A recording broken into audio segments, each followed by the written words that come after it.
नमस्कार, द सूत्रधार देख रहे हैं आप और मैं हूं स्मृति झा। दिवाली के बाद बारी है सबसे पवित्र और पावन त्योहार छठ की। बिहार, झारखंड और पूर्वी उत्तर प्रदेश में तो इसे लेकर विशेष धूम होती है।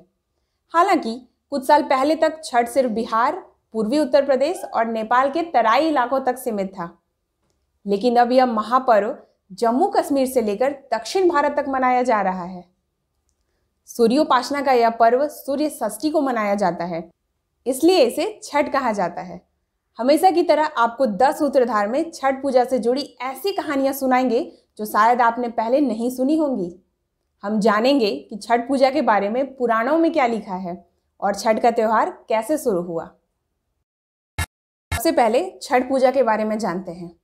छठी मैया की कल्पना एक स्त्री के रूप में है। कहा जाता है कि उनका भी मायका और ससुराल है। छठी मैया ससुराल से अपने मायके 2.5 दिन के लिए आती हैं। वे भरे पूरे परिवार से आती हैं, इसलिए पूजा करने वाले उपासक पूजन के वक्त उनसे भरे पूरे परिवार और संतान का आशीर्वाद मांगते हैं। छठ पूजा साल में 2 बार होती है, एक चैत मास में और दूसरा कार्तिक मास शुक्ल पक्ष चतुर्थी तिथि, पंचमी तिथि, षष्ठी तिथि और सप्तमी तिथि तक मनाया जाता है। छठ पूजा 4 दिवसीय अनुष्ठान है। इसके पहले दिन नहाय खाए, दूसरे दिन खरना और तीसरे दिन डूबते हुए सूर्य व चौथे दिन उगते हुए सूर्य की पूजा की जाती है।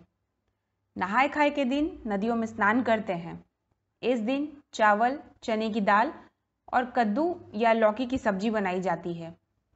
इसके बाद वाले दिन यानी कार्तिक शुक्ल पंचमी को खरना बोलते हैं।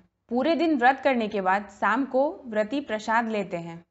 षष्ठी के दिन सूर्य को अर्घ्य देने के लिए तालाब, नदी या घाट पर जाते हैं और स्नान कर डूबते सूर्य की पूजा करते हैं। इस बीच व्रती पानी तक नहीं पीते।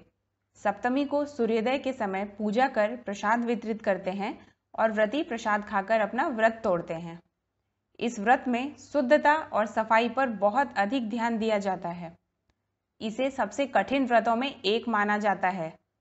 छठी मैया के बारे में कहा जाता है कि 2.5 दिन के बाद मैया अपने घर चली जाती हैं। व्रती दरअसल उनके विदाई की रस्म निभाते हैं। उन्हें ढेर सारे पकवान और फल देकर विदा करते हैं, जिनकी पहले पूजा की जाती है। सुबह छठी मैया के विदाई के साथ व्रत और 4 दिनों का ये त्योहार 1 साल तक के लिए समाप्त हो जाता है। अब जानते हैं सबसे पहले किन्होंने छठ व्रत किया। मान्यता है कि देव माता अदिति ने सबसे पहले छठ पूजा की थी। एक कथा के अनुसार प्रथम देवासुर संग्राम में जब असुरों के हाथों देवता हार गए थे, तब देव माता अदिति ने तेजस्वी पुत्र की प्राप्ति के लिए देवारण्य के सूर्य मंदिर में छठी मैया की आराधना की थी। तब प्रसन्न होकर छठी मैया ने उन्हें सर्वगुण संपन्न तेजस्वी पुत्र होने का वरदान दिया था। इसके बाद अदिति के पुत्र हुए त्रिदेव रूप आदित्य भगवान, जिन्होंने असुरों पर देवताओं को विजय दिलाई।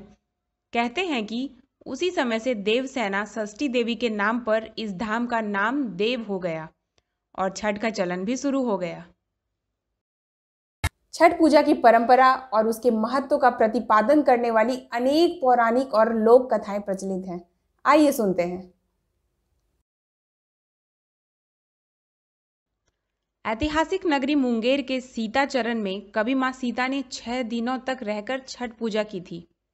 पौराणिक कथाओं के अनुसार 14 वर्ष वनवास के बाद जब भगवान राम अयोध्या लौटे थे, तो रावण वध के पाप से मुक्त होने के लिए ऋषि मुनियों के आदेश पर राज सूर्य यज्ञ करने का फैसला लिया।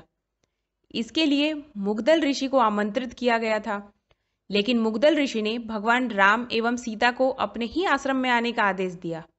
ऋषि की आज्ञा पर भगवान राम एवं सीता स्वयं यहाँ आए और उन्हें इसकी पूजा के बारे में बताया गया।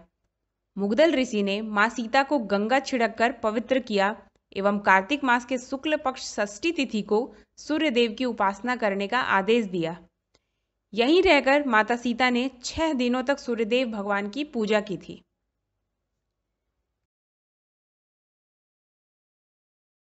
एक अन्य मान्यता के अनुसार छठ पर्व की शुरुआत महाभारत काल में हुई थी। सबसे पहले सूर्यपुत्र कर्ण ने सूर्यदेव की पूजा शुरू की। कर्ण भगवान सूर्य के परम भक्त थे वह प्रतिदिन घंटों कमर तक पानी में खड़े होकर सूर्यदेव को अर्घ्य देते थे।